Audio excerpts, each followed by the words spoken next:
بسم اللہ الرحمن الرحیم۔ السلام علیکم۔ حضرت حلیمہ سعدیہ رضی اللہ عنہا۔ منقول ہے کہ جب ہمارے پیارے نبی حضرت محمد صلی اللہ علیہ وآلہ وسلم دنیا میں تشریف لائے تو اولاً آپ صلی اللہ علیہ وآلہ وسلم نے 7 روز تک اپنی والدہ ماجدہ سیدنا آمنہ رضی اللہ عنہا کا دودھ نوش فرمایا۔ پھر چند دن کے بعد خاتون صوبیہ کو دودھ پلانے کی سعادت حاصل ہوئی۔ اس کے بعد حضرت حلیمہ سعدیہ رضی اللہ عنہا کو یہ شرف حاصل ہوا۔ حضرت عبد المطلب رضی اللہ عنہ اپنے پوتے آپ صلی اللہ علیہ وآلہ وسلم کی بطنی ضروریات کو پورا کرنے کے لیے کسی دودھ پلانے والی کی تلاش میں تھے۔ چنانچہ اسی سال قحط سالی کے زمانے میں حلیمہ سعدیہ رضی اللہ عنہا اپنے قبیلے کی دیگر عورتوں کے ساتھ مکہ مکرمہ آئیں تاکہ دولت مند لوگوں کے بچوں کو دودھ پلانے لے جائیں اور دودھ پلانے اور پرورش کرنے کے عوض اجرت اور دیگر انعامات بھی وصول کر سکیں۔ خود حلیمہ سعدیہ رضی اللہ عنہا فرماتی ہیں کہ میں قبیلہ بن سعد کے ساتھ دودھ پلانے کے لیے کسی بچے کو لینے مکہ مکرمہ آئی۔ یہ زمانہ شدید قحط سالی کا تھا۔ آسمان سے زمین پر پانی کا ایک قطرہ تک نہ برسا تھا۔ میرے ساتھ میرا شیر خوار بچہ اور میرے شوہر بھی تھے۔ ہماری تنگدستی کا حال یہ تھا کہ نہ دن کو چین تھا نہ رات کو آرام۔ ہماری ایک گدی تھی جو لاغر اور کمزوری کے سبب چل بھی نہ سکتی تھی، اور اونٹنی تھی جو دودھ کا ایک قطرہ بھی نہ دیتی تھی۔ یہ سب شدید قحط سالی اور خشک سالی کے سبب تھا۔ حتیٰ کہ میرے جسم میں بھی ایک قطرہ دودھ کا نہ تھا کہ میں اپنے بچے کی بھوک مٹا سکتی۔ میرا بچہ ساری رات روتا رہتا۔ سکون کا کوئی لمحہ میسر نہ تھا۔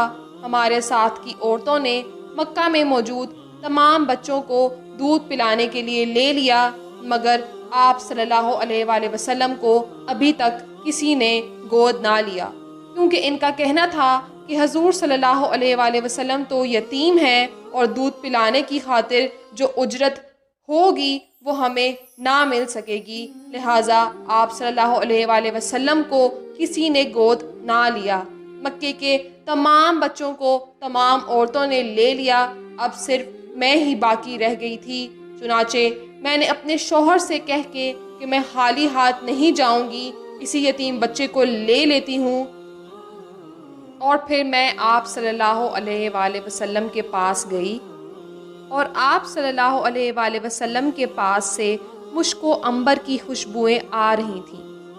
میں آپ کے حسن و جمال کو دیکھ کر حیران رہ گئی۔ پھر آہستہ سے آپ صلی اللہ علیہ وآلہ وسلم کے سینہ مبارک پر ہاتھ رکھا تو آپ صلی اللہ علیہ وآلہ وسلم نے تبسم فرما کر اپنی چشمان مبارک کھول دی۔ پھر آپ صلی اللہ علیہ وآلہ وسلم سے ایک نور نکلا جو آسمان تک پرواز کر گیا۔ میں نے آپ صلی اللہ علیہ وآلہ وسلم کی پیشانی مبارک پر بوسہ دیا اور دودھ پلانے کے لیے آپ کو اپنی گود میں لے لیا۔ میں نے آپ صلی اللہ علیہ وآلہ وسلم کو پہلے داہنی طرف سے دودھ پلایا، اور پھر آپ صلی اللہ علیہ وآلہ وسلم نے خوب سیر ہو کر دودھ نوش فرما لیا۔ پھر میں نے بائیں طرف سے پلانا چاہا تو آپ صلی اللہ علیہ وآلہ وسلم نے نہ پیا، بلکہ میرے بیٹے اور اپنے رضائی بھائی کے لیے چھوڑ دیا، اور آخر تک یہی معمول رہا۔ جب حضرت حلیمہ سعدیہ دودھ پلا کر اپنی اونٹنی کی طرف گئیں تو دیکھا کہ اس کے تھن دودھ سے بھرے ہوئے ہیں، حالانکہ اس سے پہلے اس میں دودھ کا ایک قطرہ بھی نہ تھا۔ فرماتی ہیں کہ ہم سب نے خوب سیر ہو کر دودھ پیا اور رات کو چین کی نیند سوئے۔ مکہ میں کچھ دن رہ کر حلیمہ سعدیہ نبی کریم صلی اللہ علیہ وآلہ وسلم کو لے کر اپنے گھر جانے لگیں تو فرماتی ہیں کہ میں آپ صلی اللہ علیہ وآلہ وسلم کو گود میں لے کر اپنی گدی پر سوار ہوئی تو میری گدی جو لاغر و کمزور ہونے کے سبب ایک قدم نہ چل پاتی تھی، چست و تندرست ہو گئی اور اتنی تیز دوڑی کہ قبیلے کی ساری عورتوں کو جو اپنے جانوروں پر سوار تھیں پیچھے چھوڑ دیا۔ یہ سب آپ صلی اللہ علیہ وآلہ وسلم کی ان کی زندگی میں آمد کی برکتوں کی وجہ سے ہوا۔ فرماتی ہیں کہ میں نے اپنی گدھی کو یہ کہتے سنا کہ اے بنی سعد کی عورتوں، تم کیا جانو کہ میری پشت پر سید المرسلین حبیب رب العالمین سوار ہے۔ مزید فرماتی ہیں کہ میں بکریوں کے ریوڑ کے پاس سے گزرتی تو بکریاں سامنے آ کر کہتی، اے حلیمہ، تم جانتی ہو کہ تمہارا دودھ پینے والا کون ہے؟ یہ محمد ہیں، آسمان و زمین کے رب کے رسول اور تمام بنی آدم سے افضل ہیں۔ فرماتی ہیں کہ ہم جس جگہ پڑاؤ ڈالتے وہ جگہ سرسبز و شاداب ہو جاتی، باوجود یہ کہ وہ قحط سالی کا زمانہ تھا۔ مزید فرماتی ہیں کہ جب ہم اپنے علاقے پہنچ گئے تو باوجود قحط سالی کے میری بکریاں چراہ گاہ جاتی تو وہ سرسبز و شاداب ہوتی اور وہ خوب پیٹ بھر کر تازہ اور دودھ سے بھری ہوئی لوٹتی۔ ہم ان کا دودھ دھوتے اور خوب سیر ہو کر پیتے اور دوسروں کو بھی پلاتے۔ الغرض خدمت رضاعت کی برکت سے حلیمہ سعدیہ رضی اللہ عنہا اور ان کے خاندان کو جو سعادتیں اور برکتیں نصیب ہوئیں، ان کا احاطہ کرنا ممکن نہیں۔ نہ صرف کہ تنگ دستی خوشحالی میں بدل گئی، بلکہ اس خدمت کے عوض تمام نعمتوں کے علاوہ سب سے بڑی نعمت جو انہیں بخشی گئی وہ ایمان کی نعمت تھی۔ آپ اور آپ کا سارا خاندان اسلام لے آیا اور ان کے دونوں جہاں سنور گئے۔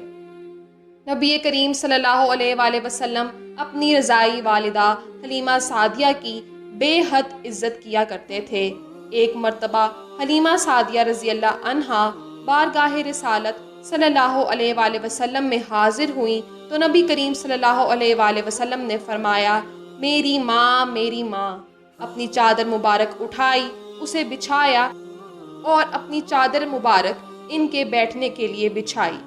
ایک مرتبہ حضرت خدیجہ رضی اللہ عنہا کے دور میں حضرت حلیمہ سعدیہ بارگاہ رسالت میں حاضر ہوئیں اور قحط سالی کی شکایت کی تو آپ صلی اللہ علیہ وآلہ وسلم نے اپنی زوجہ سیدہ خدیجہ رضی اللہ عنہا سے ان کی سفارش فرمائی تو حضرت خدیجہ رضی اللہ عنہا نے ان کو 40 بکریاں اور 1 اونٹ بطور ہدیہ دیا۔